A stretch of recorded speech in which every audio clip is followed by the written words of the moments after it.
Vivian Hartwell woke up one ordinary morning inside the pages of a romance novel she had once devoured in her previous life, and the first thing she felt was dread. Not the pleasant, fluttery dread of a new adventure, but the cold, specific dread of a woman who knows exactly how her story ends. She is the placeholder, the warm-up act, the first love that Crown Prince Alaric Edensford must tenderly discard before sweeping the real heroine, Lady Isolde Clearwater, off her dainty feet. The script is written, the heartbreak is scheduled, and Vivian, a practical, self-preserving woman, has absolutely no intention of sitting around waiting to be devastated. Her plan is simple. Help the plot along. Pick a few fights. Act unreasonable. Make herself easy to leave. Get dumped before she can fall any further in love with a man who is, technically, not even hers to keep. The plan, unfortunately, does not survive contact with Crown Prince Alaric. Welcome to Flustered novel, where love is chaotic, confessions are awkward, and every story comes with butterflies, drama, and a little emotional damage. Grab a snack, get comfortable, and let's dive into today's romance story. There is a particular kind of horror that belongs exclusively to women who read too many romance novels. It is not the horror of a thunderstorm or a sudden spider, or the wrong name accidentally uttered at the wrong moment. It is quieter than all of those, and considerably more specific. It is the horror of lying in a very large, very unfamiliar bed, staring up at a ceiling draped in ivory silk, and thinking, with perfect, terrible clarity, I know exactly whose ceiling this is, and I know exactly how this ends for me. My name is Vivian Hartwell, and I woke up inside a book. Not metaphorically. Not in the charming, whimsical way people say it when a story has gripped them particularly well. I mean that I closed my eyes in my own small apartment, in my own ordinary life, having just finished the final page of a romance novel called The Crown and the Clover, and I opened them here, in the Hartwell family estate, in the Edensford Kingdom, approximately 6 months before the events of Chapter 3. I lay very still for a long moment. The silk sheets were extraordinary. The ceiling was hand-painted with climbing roses. A fire crackled softly in a marble hearth across the room, and beyond the tall, arched window, snow drifted down over a landscape that looked like it had been designed by someone who found reality insufficiently picturesque. It was objectively beautiful. I was objectively in tremendous trouble, because I remembered the book. I remembered all of it. Every chapter, every plot beat, every devastating emotional pivot. I remembered Vivian Hartwell, the Earl's daughter, sharp-tongued and headstrong, who had caught the Crown Prince's attention at 17 and held it, contentedly, for 3 years. I remembered how the story described her, lovely in a stormy way, like weather you admire through glass but would not wish to walk through.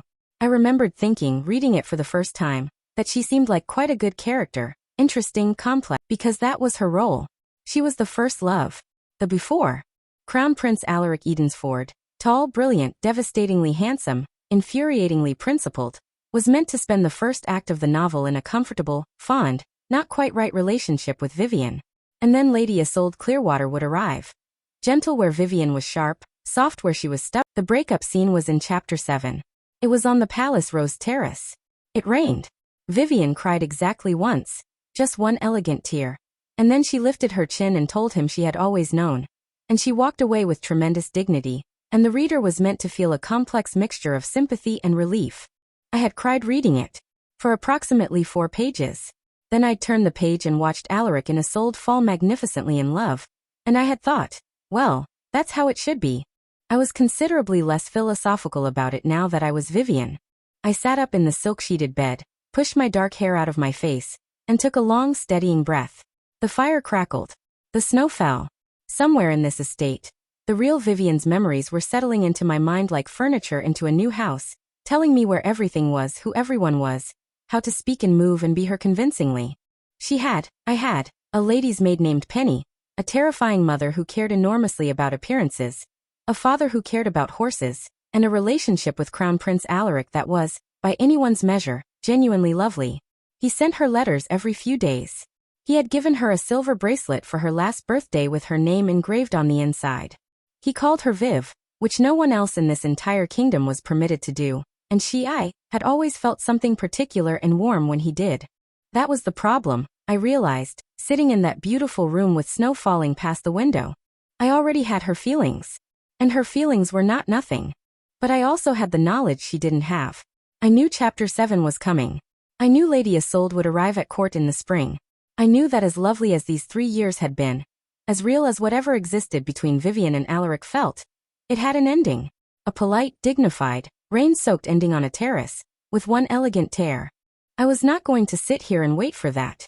I was not going to let myself fall more deeply into these feelings, accumulate more memories and more warmth and more small moments with a man who was eventually going to look at someone else and understand, for the first time, what love truly was. I was not going to be the before in someone else's love, so I made a decision, there in the silk sheets, watching the snow. I would not wait to be dumped. I would engineer the ending myself. Carefully, cleanly, with my dignity intact and my heart no more bruised than strictly necessary. I would introduce small incompatibilities. I would be slightly more difficult than charming. I would, gradually and gracefully, make it easy for Crown Prince Alaric Edensford to let me go. It was a sensible plan. It was, I would shortly discover, the most spectacularly unsuccessful plan in the history of the Edensford kingdom. The Crown Prince arrived at the Hartwell estate on a Tuesday. I knew he was coming. Vivian's memories told me his visits followed a comfortable rhythm, once every 2 weeks or so, always announced a day in advance by a letter that managed to be both formal and deeply personal in a way that was, frankly, showing off. He would ride up the main path, hand his horse to the groom, and Vivian would meet him in the front parlor where they would have tea and talk for 2 hours about anything and everything before her mother reluctantly informed them that propriety required him to leave. I had spent the preceding 2 days preparing. Not preparing the parlor, or my hair, or a particularly clever piece of conversation. I had been preparing my strategy. Small things, I had decided. Not dramatic enough to be suspicious, but noticeable enough to plant seeds of doubt. I would be slightly less warm than usual. A little more contradictory. I would disagree with him on something he cared about. Not viciously, just enough to suggest that we were, perhaps, not quite as compatible as we had both assumed. The problem was that I had also, unavoidably, spent 2 days with Vivian's memories, and her memories of Alaric were extremely inconvenient.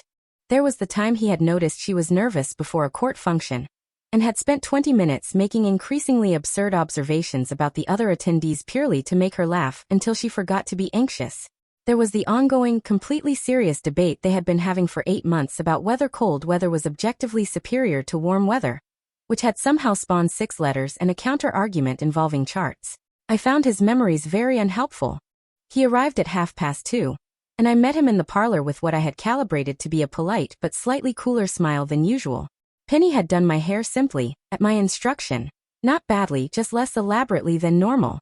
I was wearing my second nicest dress rather than my nicest, and I had positioned myself near the window with a book, which I hoped suggested I had not particularly rearranged my afternoon to accommodate him. Alaric walked in, saw me, and smiled. That was the first problem. The smile. I had been working, over the preceding 48 hours, to build a mental image of Crown Prince Alaric as a somewhat abstract figure.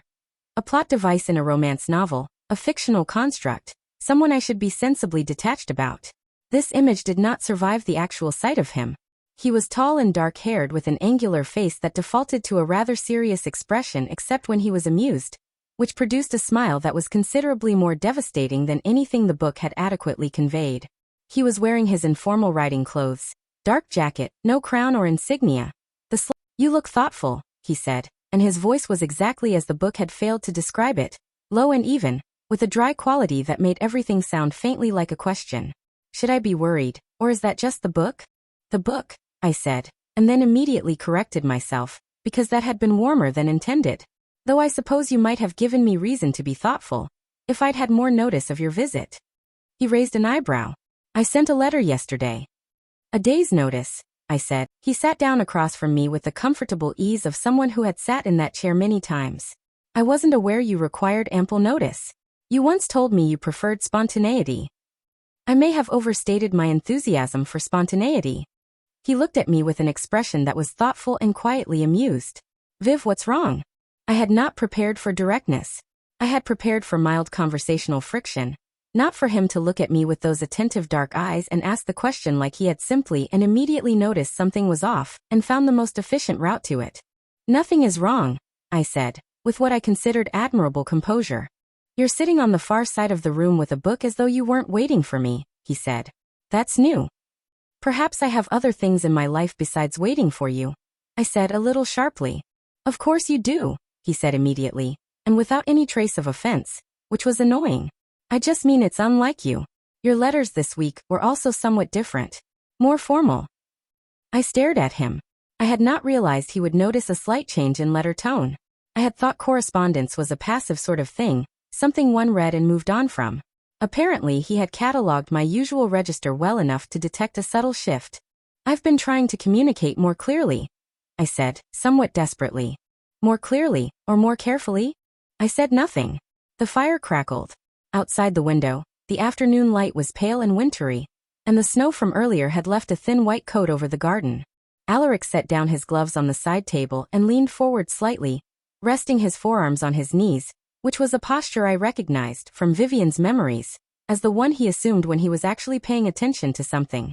Not politely attending, but genuinely thinking. Are you trying to tell me something? He asked. I'm trying, I said carefully, to suggest that perhaps we have both been rather comfortable with this, with us, and comfort has a way of making people overlook things that perhaps deserve attention. He was quiet for a moment. I held very still thinking, here it is. You're right, he said. I blinked. I am. I have been comfortable, he said.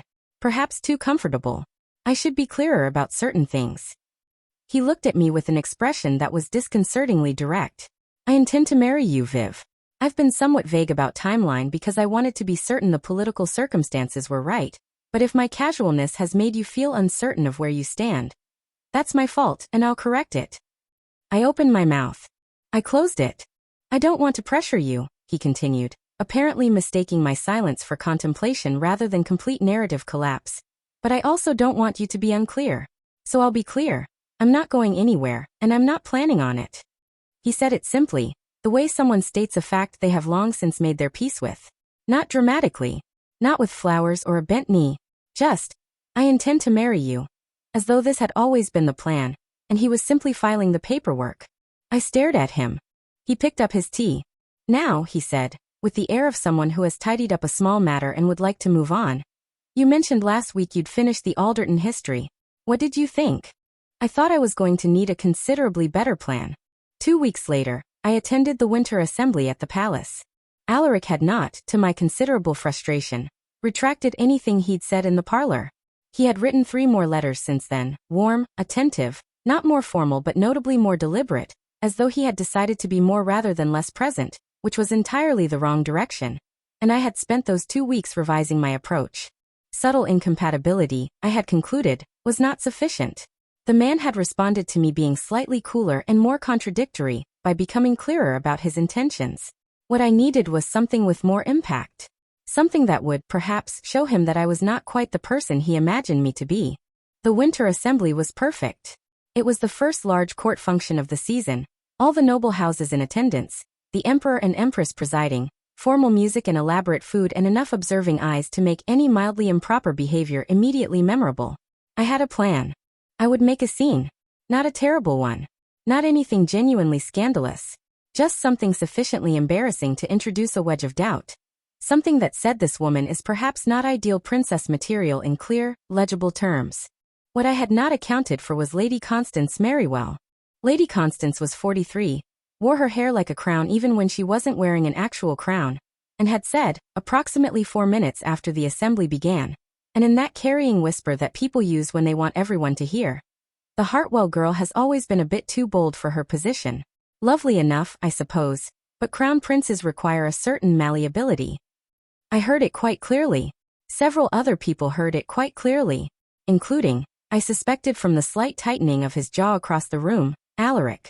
Now the original Vivian would have lifted her chin and ignored it.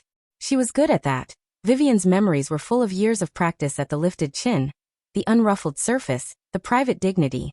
I, however, was a woman from the 21st century who had spent a decade working in a profession that required occasionally telling unreasonable people, quite precisely, what was wrong with their reasoning. I turned to Lady Constance. I smiled. And then I said at normal conversational volume, which was somehow worse, malleability. That's an interesting quality to require in a future ruler of the kingdom, Lady Constance. I always assumed the throne benefited from someone who could hold a position under pressure, but perhaps I've misunderstood the requirements. The silence that followed was the particular, crystalline silence of a room that has collectively stopped breathing. Lady Constance's face went through several colors. I held my smile and took a sip of my wine and thought, there. That ought to do it.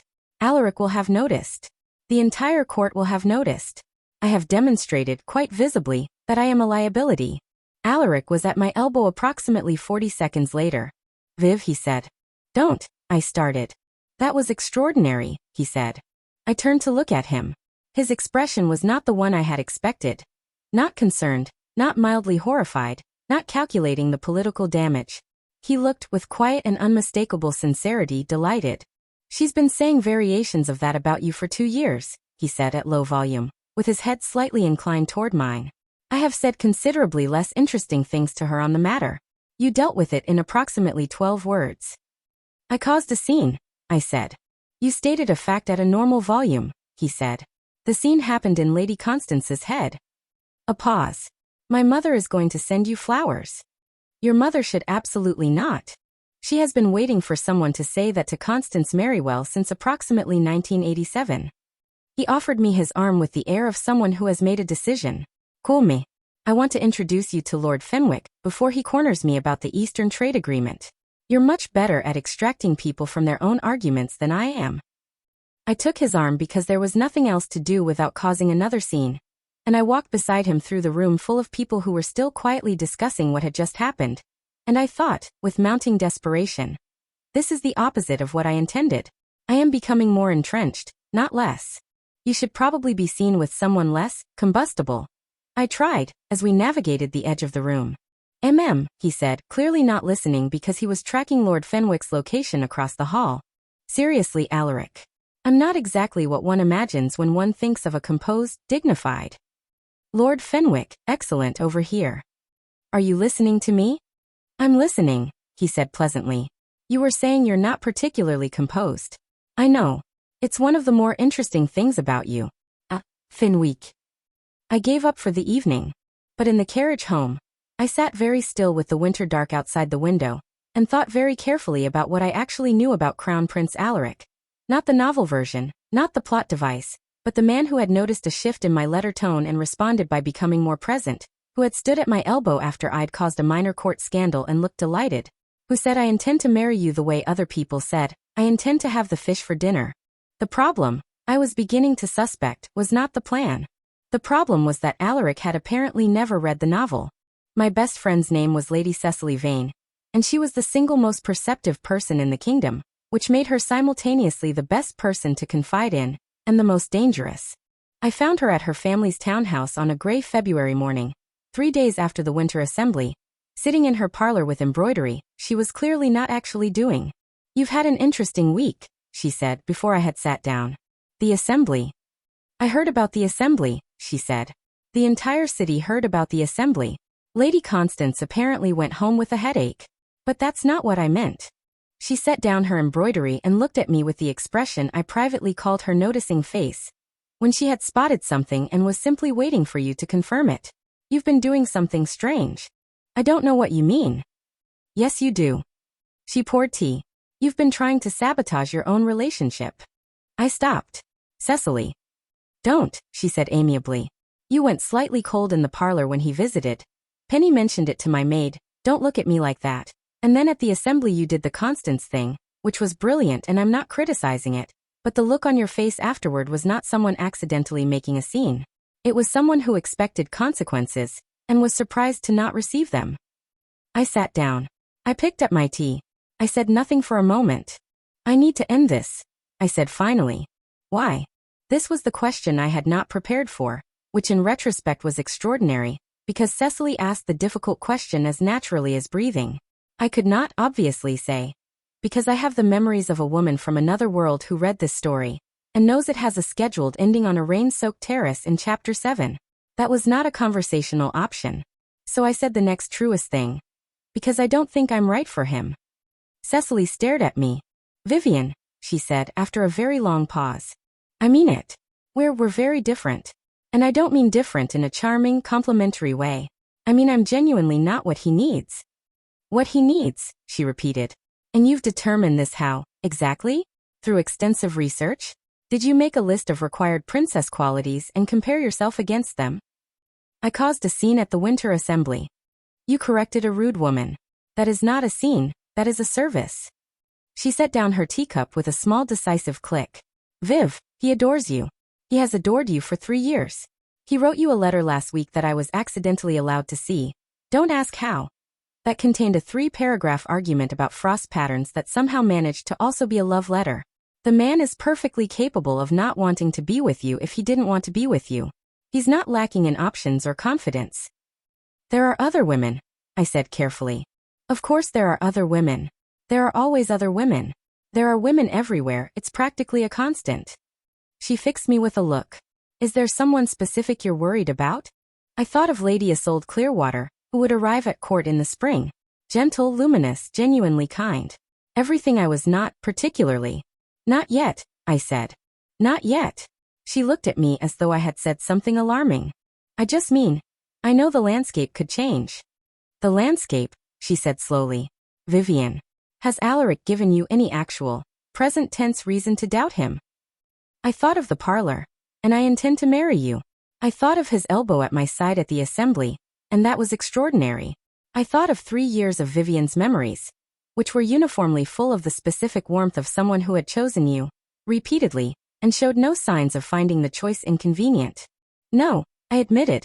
Then what you're doing, Cecily said, with the patience of a woman who has thought through other people's problems on their behalf many times, is trying to end something good because you're afraid of losing it, which I understand is a human impulse. But it is not a strategy. It's not fear, I said. Then what is it? I looked at my teacup. The fire popped. Outside, the gray February sky sat low over the city. Practicality, I said eventually. Cecily considered this for a long moment. The most impractical thing, she said finally, is usually throwing away something real because you're afraid the future will take it anyway. I went home with exactly the same information I had arrived with, and additionally a headache. Cecily was right, of course.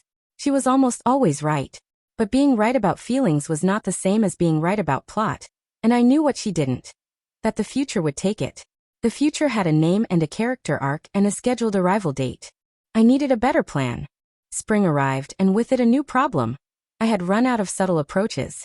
Mild coldness, failed. Engineered embarrassment, failed. Gentle suggestions of incompatibility, actively backfired. Cecily's counsel, genuinely unhelpful. I had spent 6 weeks trying to create productive distance, and had instead produced a situation in which Alaric visited more frequently, wrote longer letters, and had apparently told his personal secretary to inquire about my favorite florist.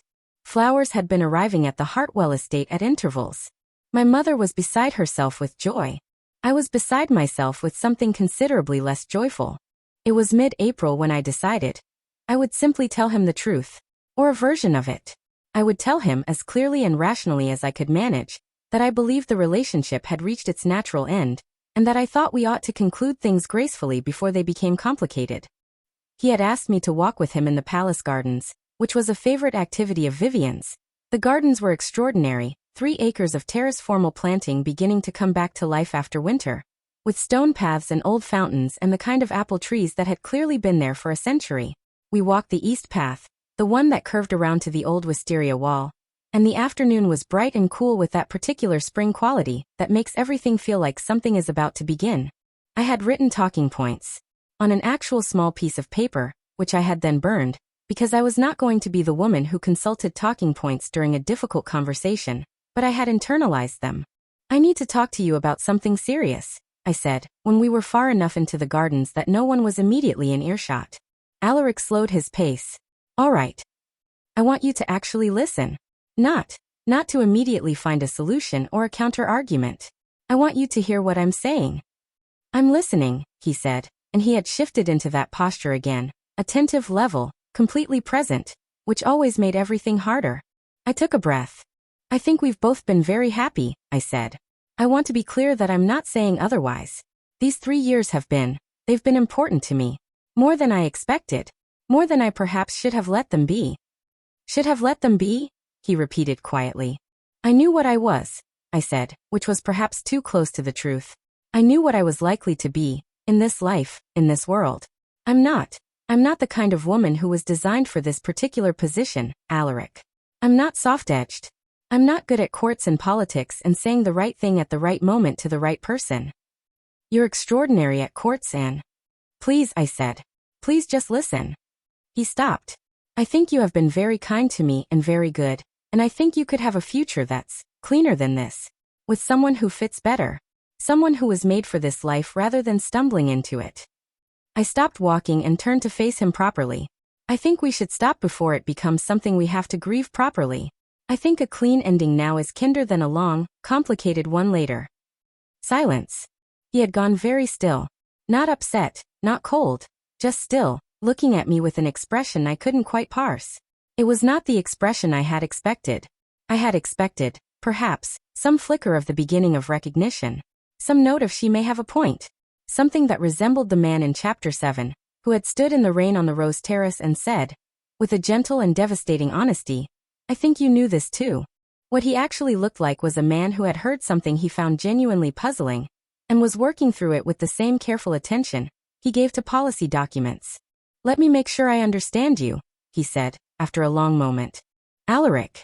You're saying that you think, in the future, there might be someone better suited to this life. Someone easier.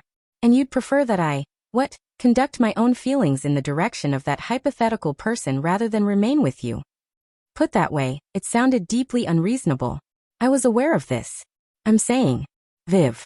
He took one step toward me, and then he did the thing I had not prepared for at all. He reached out and took both my hands, which was unexpected, because Alaric was not generally given to gestures. He expressed everything in the low, even register of his voice and the specific quality of his attention. And taking my hands was very un-Alaric of him, except that apparently this was an occasion he had decided warranted it. I have met a very great many women, he said, and his voice was quieter than usual. The court makes sure of that. My mother makes sure of that. I have been introduced at functions and dinners and arranged coincidences to women who are soft-edged, as you put it, and politically fluent, and perfectly constructed for this life. He paused. None of them were you. I stared at him. I don't want an easier version, he said. I want you. Specifically, completely, in all the ways you apparently think are disadvantages. He exhaled once, and then with the expression of a man who has simply decided to do the logical next thing, he dropped to one knee. On the garden path. Among the waking spring flowers. With the afternoon light catching his dark hair, and making everything look slightly too perfect to be real. I was going to do this in a considerably more planned way, he said from the ground, looking up at me with an expression that was remarkably calm for a person currently on their knees on a gravel path. I had arrangements made for the autumn. But if your concern is that I might, at some point in the future, decide I want something else, let me remove that uncertainty now. He paused. Vivian Hartwell, will you marry me? It was not quite a question.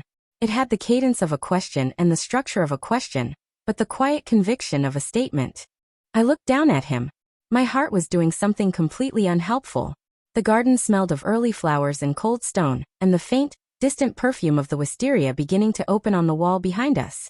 You're doing this wrong, I said, because I had to say something and this was what came out. I'm aware, he said, still perfectly calm on the path. I was going to have a ring. I apologize for the ring. Alaric. Yes or no, Viv? I looked at him for a long moment. At the serious, attentive face that I had spent months trying to think of as a plot device and had completely failed at. At the hands, still holding mine even from the ground. At the absolute, infuriating, complete sincerity of a man who had heard me tell him to leave, and responded by kneeling down. I said, "Get up." He stood. He did not let go of my hands. "I need time to think," I said. "Of course," he said. "That is not a no," I said immediately, because his expression had flickered. "I know," he said, and the flicker resolved back into the characteristic level warmth. I went home and sat in my room for 4 hours staring at the ceiling, because Lady Isolde Clearwater was due at court in 3 weeks, and I had just not said no to a proposal, and everything was going comprehensively wrong in the direction of going right. Lady Isolde Clearwater arrived at court on the 12th of May.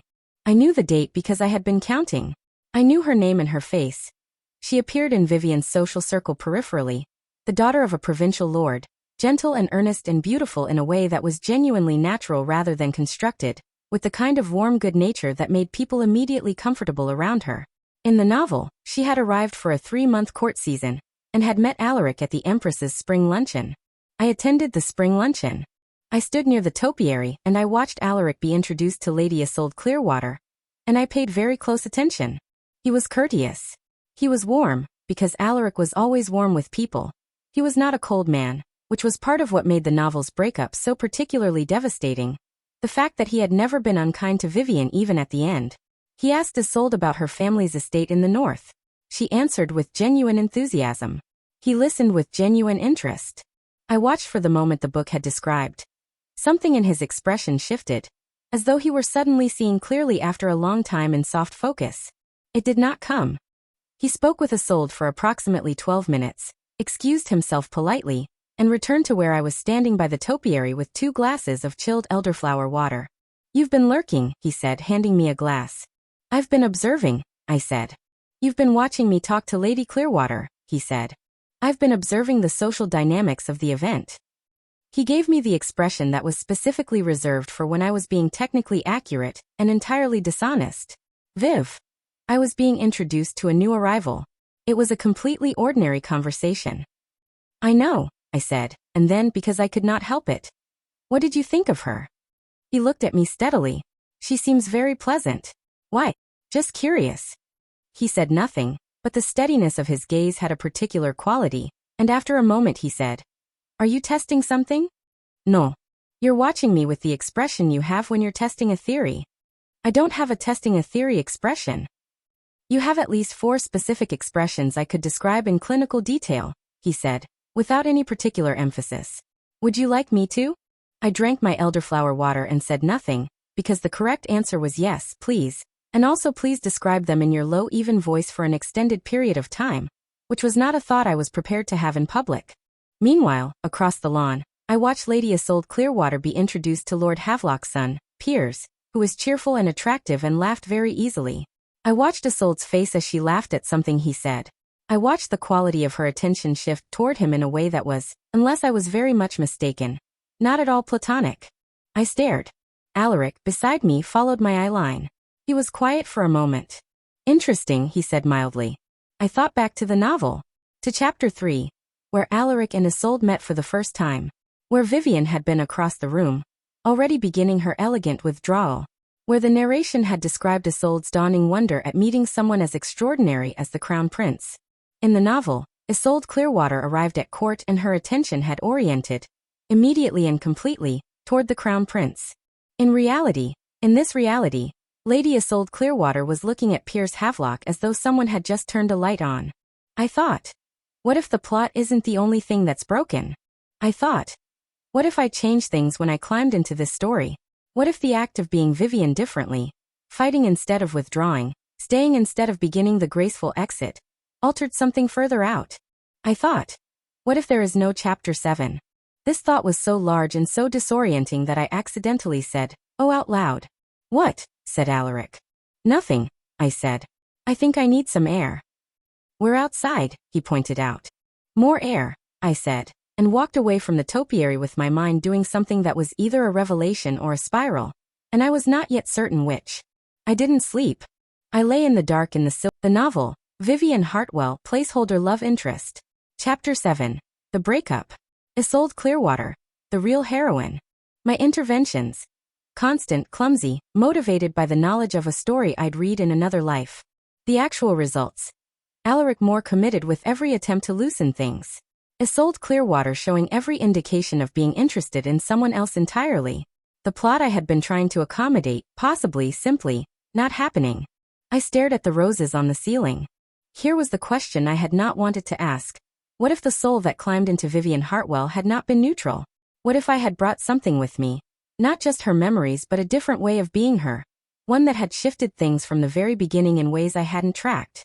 Vivian, in the novel, was described as retreating. Not coldly, she was not a cold character, but she had that quality of women who have been told often enough that they are too much. They make themselves smaller, quieter, they polish the edges. She had kept her sharpness private, mostly, except in occasional flashes. She had loved Alaric with the particular restraint of someone who had never quite been certain she was allowed to love him fully. And he had loved her. I had always felt, even reading it, that he had genuinely loved her. But perhaps the Vivian he had known had been slightly too careful, slightly too poised, slightly too much the version of herself that she thought he needed rather than the version she actually was. I had not been any of those things. I had disagreed with him in the parlor on the first day. I had corrected Lady Constance at the winter assembly. I had said uncomfortable things to his face. I had shown him repeatedly and without particular planning exactly who I was, the sharp edges and the contrary opinions and the moments of desperate, unconcealed caring, because I had been too focused on engineering an exit to bother with the usual social management. And he had, at every turn, looked at me like that was exactly who he wanted. The fire had died down to coals. The room was very quiet. Outside, the spring night was soft and dark and completely indifferent to my crisis. What I was slowly, unwillingly beginning to understand was this. The reason I had always found the breakup scene in Chapter 7 so devastating, the real reason, under the polite narrative sadness, was not that Vivian lost something she never deserved. It was that she had never quite let herself have it properly in the first place. She had held it at the precise distance where it could be lost without destroying her. She had managed her own love so carefully that she had, perhaps, managed it right out of the possibility of the ending she wanted. And I had come in with her memories and her feelings and the full force of someone who had no particular inclination to manage herself, who had not yet learned the specific fear that had made Vivian careful, who had stumbled around being aggressively unstrategic, and accidentally shown Alaric the version of her he'd been trying to reach for years. I pressed my palms to my face in the dark. "Oh no," I said to the ceiling. Because the thing that followed from all of this, the logical, unavoidable, entirely terrifying conclusion, was that I was not the placeholder. I had never been the placeholder. The placeholder had been the careful, managed version of Vivian that the original soul had been performing, and I had dismantled that performance entirely by accident. And in doing so I had apparently altered the trajectory of a love story that was, it turned out, mine. Not Lady Isolde Clearwater's. Mine. And now a man was waiting for an answer to a question he had asked in a garden on a spring afternoon, from one knee, without a ring, with complete and slightly lunatic sincerity. I thought, I should probably give him an answer. I thought, I am completely terrified. I thought, Cecily was right, and I am never going to hear the end of it. Chapter 7, the one I had been dreading since January, arrived, and it was nothing like the book. I had imagined, sometimes, what it would feel like to stand on the Palace Rose Terrace in the rain, and say goodbye with dignity. I had run the scene in my head so many times that it had taken on the quality of a memory rather than a prophecy. I could almost feel the rain, almost hear the way the words would fall, formal and final, into the wet garden air. What actually happened was considerably less cinematic and considerably more important. It was a Tuesday afternoon in late May, which I had always thought was not a particularly dramatic day for major life events. But apparently life has no aesthetic standards. I was in the palace library, which I had taken to using on afternoons when Alaric was occupied with counsel, because the palace library was extraordinary. 4 floors of books behind old oak railing, with a gallery level and tall windows that let in long bars of afternoon light. And I had a complicated emotional situation to think through, and I thought better among books. Alaric found me on the 2nd floor, in the history section, sitting on the window seat with a volume I hadn't actually read a word of. "I thought you had counsel," I said. It concluded early. He came and sat at the other end of the window seat, which was wide enough for 2 people comfortably if the 2 people were on good terms. He did not say anything else immediately. Outside the tall windows, the palace gardens were extraordinarily beautiful in the late May afternoon. The roses beginning, the wisteria fully open, the air the particular soft warm gold of a season arriving in earnest. There was no rain. There was no dramatic atmosphere. There was just the library and the afternoon light, and him at the other end of the window seat, and the very long month I had spent finally beginning to understand what I actually felt, and what I actually wanted and how frightened I had been of both. "I have an answer," I said. He went still. "I've been thinking," I said, which was the understatement of the century, "about what you said in the garden. And I've been thinking about why I've been behaving strangely for months. And I owe you an explanation that I'm not quite able to give fully, but I can give you the part that matters." I set down the book I hadn't been reading. I was trying to make it easy for you to leave me. He said nothing, but he was looking at me with the full weight of his attention. "Not because I wanted you to," I said, "but because I was certain at some point you would. And I thought if I created the conditions for an exit, at least it would be on reasonable terms, and I would have some dignity left." I paused. I was also wrong. About almost everything. "Almost," he said quietly. "I was right that I'm not the easiest person," I said. "I was right that there are women who would cause fewer scenes and have fewer opinions, and be more convenient. I was wrong that you wanted that. I've been wrong about that since January, and I kept being wrong about it despite you telling me, repeatedly, the correct information. He was very still. I think, I said, and my voice had gone quiet because there was nothing left to hide behind, that I have been in love with you for longer than I've been willing to admit, and that I was so focused on protecting myself from losing something I hadn't fully claimed that I was halfway to destroying it entirely. I looked at him. I would very much like to stop doing that. The afternoon light sat between us. The gardens breathed below. Alaric crossed the window seat and kissed me. Not dramatically, not as a scene, but with the specific and deliberate quality of someone doing something they have thought about for a very long time, and are not going to do hastily. And then he rested his forehead against mine and he said very quietly, "I've been waiting for you to stop running since February." I wasn't running. I said into the small space between us. Viv. I was strategically withdrawing. He made a sound that was, unmistakably, a laugh. Quiet and real, in the afternoon library, in the warm May air. Not the polished court version of a laugh, but the one I'd heard occasionally and privately. The one that meant something had caught him genuinely off guard. "Is that a yes?" he said. "That's a yes," I said. And somewhere, in a version of this story I had read in another life, Chapter 7 happened on a terrace in the rain. But this was a different Chapter 7, in a library in the May afternoon. And it had an entirely different ending. The court, as a collective organism, had extensive opinions about the Crown Prince's engagement. The announcement was made formally at the first summer assembly. Emperor Aldrich, silver-haired and formidable and apparently quite pleased, made the declaration to assembled nobility while the Empress smiled in her particular serene way that managed to convey both graciousness and the faint implication that she had arranged the whole thing, which she may well have done. I was still not entirely certain how much the Empress arranged. The opinions of the court divided, roughly, into 3 categories. The first category was delighted. This included most of the younger nobility, who found the Constance Merrywell incident at the Winter Assembly romantically significant in retrospect, and also the palace household staff, who had apparently been placing informal wagers for months, and Cecily, who was obnoxiously, thoroughly, completely unsurprised. "I told you," she said, in a tone so devoid of gloating it was somehow worse than gloating. "Months ago. I told you precisely this." "You told me to stop throwing away something real," I said. "Which is exactly what you were doing and exactly what you stopped doing," she said. "I was right in every particular." "You don't know every particular," I said. "I know enough," she said with great satisfaction. The second category of opinion was cautiously supportive. The moderate faction of the court, who had assessed Vivian Hartwell over 3 years and concluded she was sharp but capable, and were willing to accept the match on the grounds that the Crown Prince was clearly not going to change his mind, and one might as well make peace with it.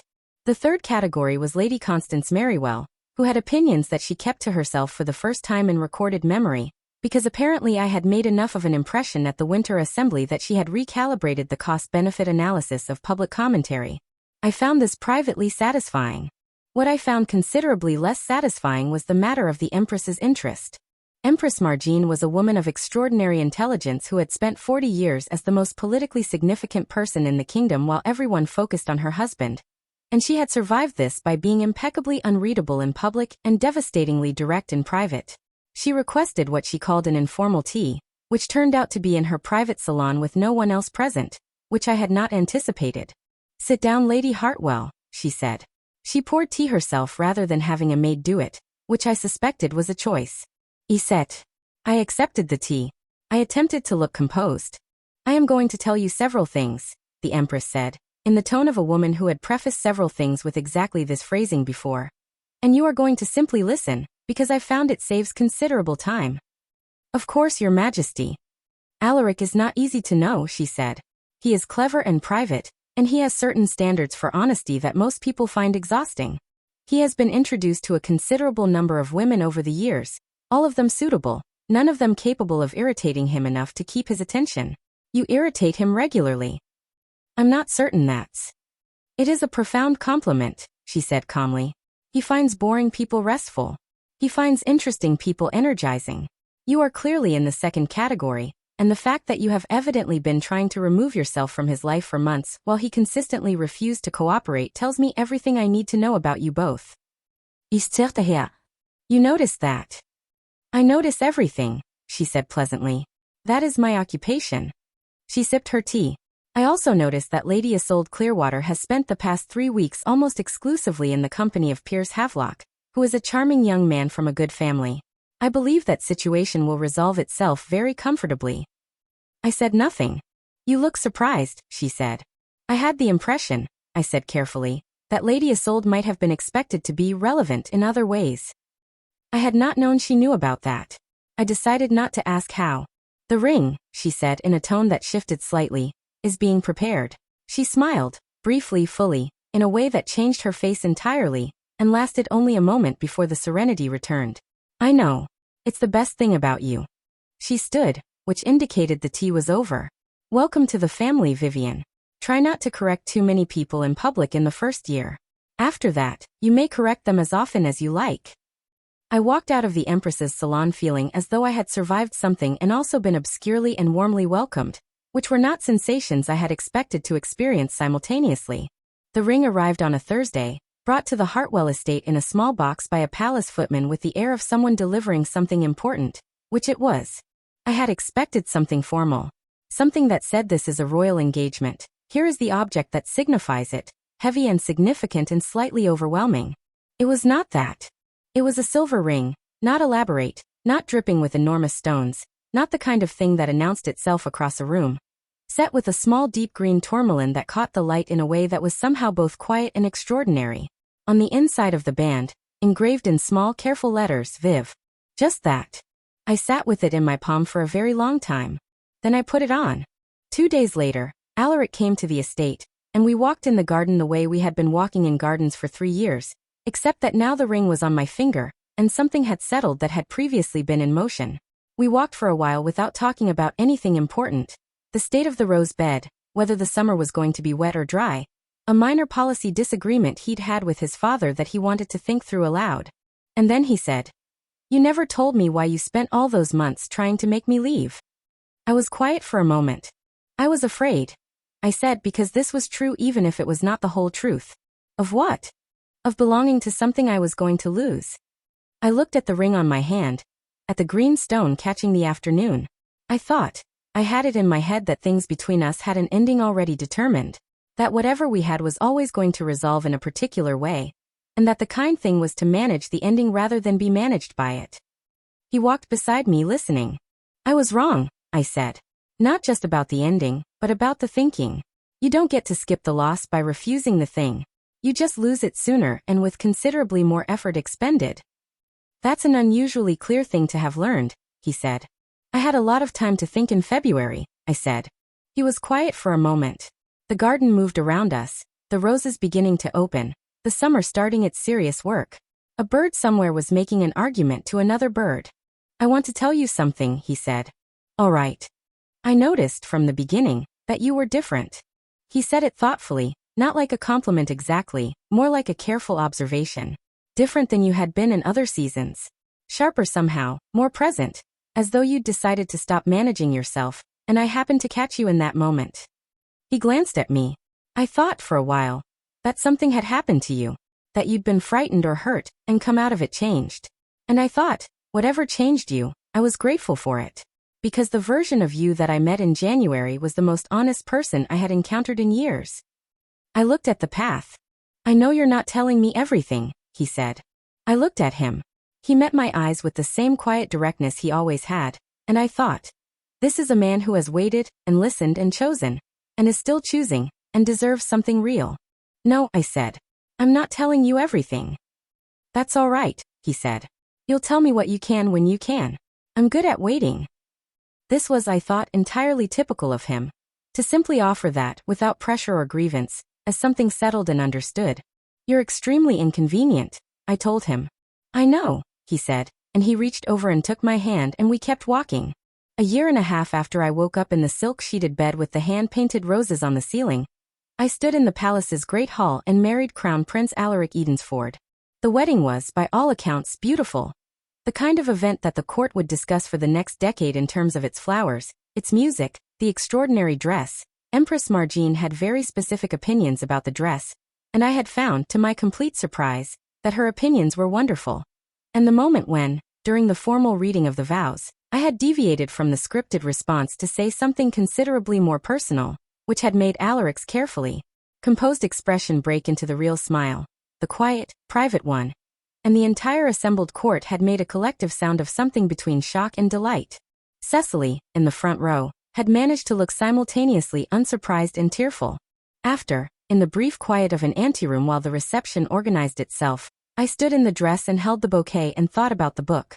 The Crown and the Clover had been a good romance novel. Alaric and Isolde's love story had been beautiful, sweeping and inevitable in the way of stories that know what they are. It had ended perfectly, as those stories do, with the last page and then nothing, the characters preserved in amber at the moment of their happiness. Real life, I had learned, did not end. Piers Havelock and Lady Isolde Clearwater were engaged, and she was apparently the happiest she had ever been. And when I had met her at a function 2 months ago, she had been warm and easy and looked at me without any trace of a woman whose story had been rerouted. She was, I thought, exactly where she was supposed to be. Her story had just never been the one I'd read. Or perhaps it had been once. And then I had arrived and fumbled around being catastrophically transparent. And something had shifted at the root. The thought still made my head swim slightly. I had stopped pulling at it too hard. Some things, I had decided, were simply going to have to remain mysterious. The anteroom door opened, and Alaric came in. He had changed very little from the man who had walked into the Hartwell parlor on a Tuesday with his informal riding clothes, and the slightly windswept look of someone who'd ridden a distance. He was still the same serious face, same low even voice, same quality of attention that made you feel like you were the only person in the room worth attending to. He was, at this moment, looking at me with the expression that Vivian's memories had no name for, and I had eventually had to name myself. The one he saves for when he thinks he's unobserved. Your mother is telling the story of the Winter Assembly to 3 ambassadors, he said. Please tell me she's making it sound heroic rather than chaotic. She's doing both simultaneously, he said. She seems to feel they're not mutually exclusive in this case. I laughed. He crossed the room to where I was standing, and he looked at the ring on my hand, moved now to sit beside the wedding band, and then at my face with the steady, particular attention I had finally stopped trying to outmaneuver. All right, he asked. Extremely, I said. Good, he said, and offered me his arm. And we walked out of the anteroom and into the life that was never in the script. Outside the palace windows, the autumn was extraordinary. The trees turning, the light low and gold, the kingdom going about its business in the cheerful indifference of the living world. Somewhere in the city, in 100 homes, people were reading books and falling into stories and not knowing, yet, which story they were in. I had been someone who climbed into a story and promptly tried to redirect it. I had spent months being comprehensively outsmarted by a man who simply refused to cooperate with my narrative. I had discovered, at the bottom of all my strategy and fear and poorly conceived plans, that the thing I had been trying to protect myself from losing was already, and had always been, mine. The story had not gone the way I expected. It had, it turned out, gone considerably better. Thanks for spending time with Flustered Novel. If this story made you laugh, blush, or scream at the characters, don't forget to like, subscribe, comment, and come back for more chaotic romance stories. See you in the next novel. Author's note. Lady Isolde Clearwater and Lord Piers Havelock were married the following spring, in a small ceremony in the north. It rained. They found it romantic. Lady Constance Merrywell attended, and said nothing controversial for the entire event, which everyone agreed was her greatest social achievement to date. Cecily Vane remained insufferably right about everything for the remainder of the foreseeable future.